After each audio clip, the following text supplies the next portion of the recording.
అస్మద్గురుభ్యో నమ. శ్రీమతే రామానుజాయ నమ. నేటి మంచి మాట. ఒక పాము వడ్రంగి దుకాణంలోకి ప్రవేశించి అక్కడ ఉన్న రంపంపై నుండి ప్రాకినప్పుడు పాముకు స్వల్పంగా గాయమైంది.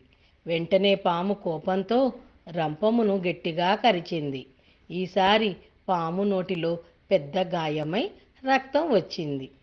పాముకు అసలేమి జరుగుతుందో తెలియక రంపం తనపై ఎదురు దాడి చేస్తుందనుకొని వెంటనే రంపమును గట్టిగా చుట్టుకొని తన బలమంతా ఉపయోగించి రంపమునకు ఊపిరి అందకుండా చేసి చంపేయాలని నిర్ణయించుకొని చివరకు తన ప్రాణం మీదకే తెచ్చుకుంది. మనము కూడా కొన్ని సమయాలలో ఆలోచన లేకుండా ఆవేశంలో మనకు కష్టం కలిగించిన వారిపై ఇలానే స్పందించి చివరకు మనమే పెద్ద ఆపదలకు గురి అవుతాము. అవతల వ్యక్తికి అసలు జరిగిన దానికి సంబంధం లేదని తెలుసుకునేలోపు జరగవలసిన నష్టం జరిగిపోతుంది.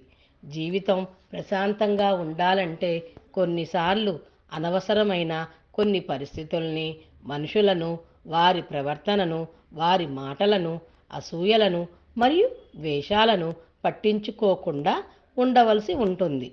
కొన్నిసార్లు అసలు ప్రతిస్పందించకపోవడమే మంచిది. సర్వం శ్రీకృష్ణార్పణమస్తు.